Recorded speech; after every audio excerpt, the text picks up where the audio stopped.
Bonjour à toi, j'espère que tu vas bien. Je fais cette petite vidéo pour te parler du crédit, de l'emprunt.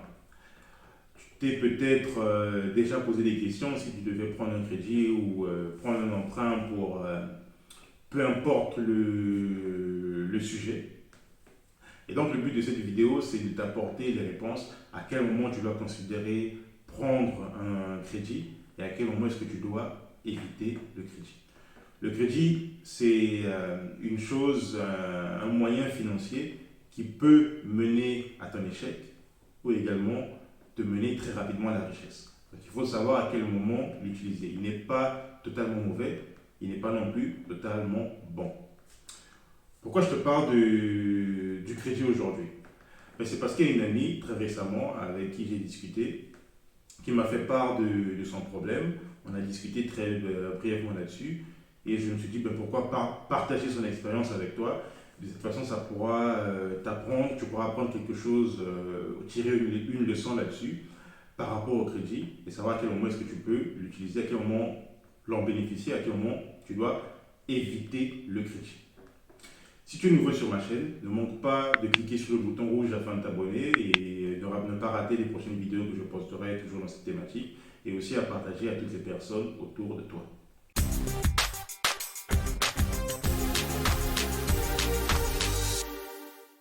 Le but de la vidéo aujourd'hui, c'est de t'aider à mieux comprendre le crédit. Je ne vais pas entrer dans tous les détails financiers, je vais être un peu bref, juste au-dessus du sujet pour permettre à toutes les personnes de mieux comprendre ce que c'est et à quel moment est-ce que tu peux prendre un crédit et à quel moment tu dois l'éviter. En fait, le sujet n'est même pas très compliqué. Je vais catégoriser le crédit de deux façons. Donc la première, la façon dont tu dois éviter et la deuxième, la façon dont tu peux considérer prendre du crédit.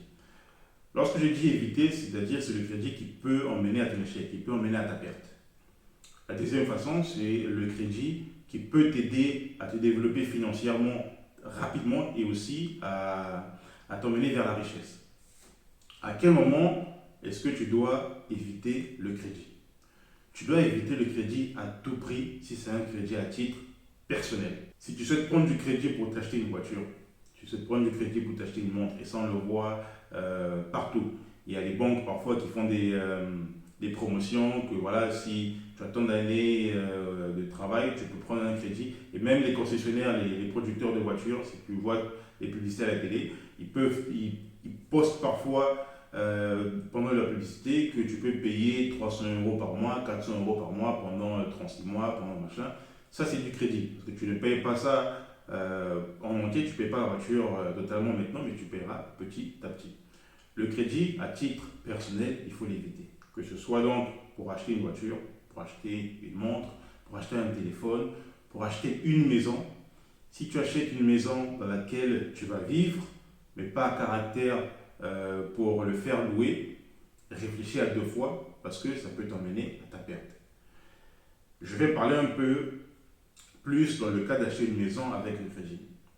Si tu achètes une maison, comme je l'ai dit tout à l'heure, où tu vas juste vivre, parce que pour beaucoup, on se dit, ben, je vais acheter la maison, et puis au lieu de payer le loyer, ben, ce loyer-là, il part donc dans le remboursement du crédit, et puis au bout de 30-35 ans, ben, la maison sera la mienne. C'est très bien de penser ainsi, mais le mauvais côté, c'est quoi? C'est que ton travail n'est pas garanti.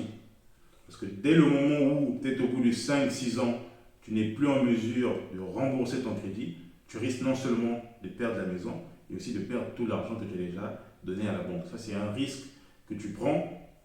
Si ton travail il est garanti et que tu as les fonds dans ton compte bancaire à l'instant T, mais que tu souhaites payer petit à petit pour ce crédit-là, oui, ça c'est intéressant.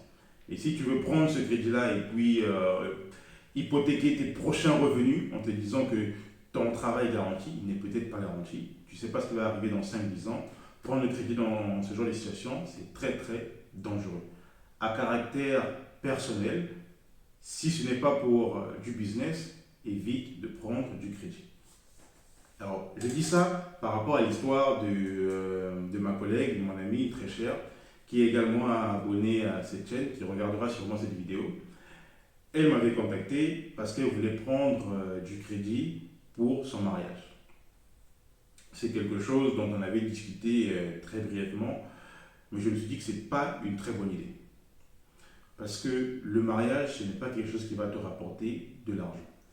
Si tu vas payer pour 10 ans, que pour ce mariage-là, tu vas dépenser 5 000 euros, 7 000 euros, je ne sais pas.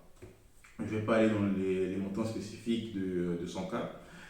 Mais disons que tu vas dépenser 7 000 euros pour ton mariage. Et que, ou même plus, hein, et que ton salaire, il est largement faible par rapport à cela. Combien de temps est-ce que ça va vous prendre pour rembourser ce crédit? Premièrement.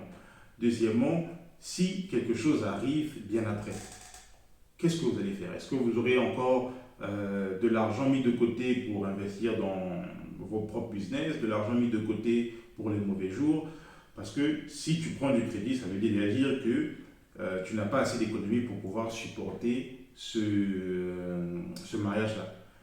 Donc à ce moment-là, je ne pense pas que c'est une très bonne idée de prendre du crédit parce que le mariage, c'est un caractère personnel. On veut tous avoir célébrer le mariage de façon parfois extravagante, avoir la meilleure musique, la meilleure déco et autres. Mais si tu n'as pas les moyens à l'instant T, moi je conseillerais plutôt de mettre de l'argent de côté petit à petit, mieux préparer le mariage. Une fois que tu atteins ce budget-là, tu peux le dépenser que de prendre du crédit. Parce qu'au moment où tu seras incapable de rembourser ce crédit-là, toi ou ton futur mari, si vous faites face à certaines difficultés, ben, non seulement les intérêts par rapport au crédit vont augmenter, mais vous continuerez de payer et vous pourrez peut-être faire face à d'autres difficultés qui pourront arriver, je ne le souhaite pas, mais vous ne serez pas prêt à y faire face à cela financièrement. Donc non, je ne conseillerais pas de prendre du crédit à caractère personnel. Alors, dans la deuxième situation maintenant, je vais te parler des avantages du crédit. Le crédit est très avantageux s'il est fait à caractère de business. Si c'est pour le travail, c'est pour un investissement, si c'est pour le business, oui, tu peux postuler, tu peux considérer prendre du crédit. Alors, il y a bien sûr certains cas, certaines spécificités à prendre en considération. C'est-à-dire l'institution qui te prête de l'argent, est-ce qu'il y a un suivi, le taux d'intérêt qui est très important. Je ne vais pas entrer dans ces détails-là. Mais de base, de général, dans un caractère de business, oui, tu peux prendre du crédit. Parce que il faut savoir que toutes les personnes qui sont très riches en ce moment, elles sont arrivées là-bas avec du crédit. On n'atteint pas des sommes, des millions ou des milliards très facilement sans prendre le crédit, surtout dans le domaine du business. Je vais te prendre un exemple. Tu as travaillé pendant 5-6 ans, tu as réussi à épargner 40, 50 000 euros par exemple, et que tu décides que tu veux prendre un appartement pour faire relouer. Tu veux entrer dans le business de l'immobilier. Avec 50 000 euros, 40 000 euros, tu ne vas pas aller très loin. Il va falloir que tu puisses travailler encore quelques années pour pouvoir t'acheter peut-être un studio ou un appartement d'une chambre à peut-être 80 000 euros, 90 000 si tu en trouves. Tu peux en trouver peut-être aussi des maisons moins chères où tu vas faire du réaménagement avant de pouvoir mettre en location.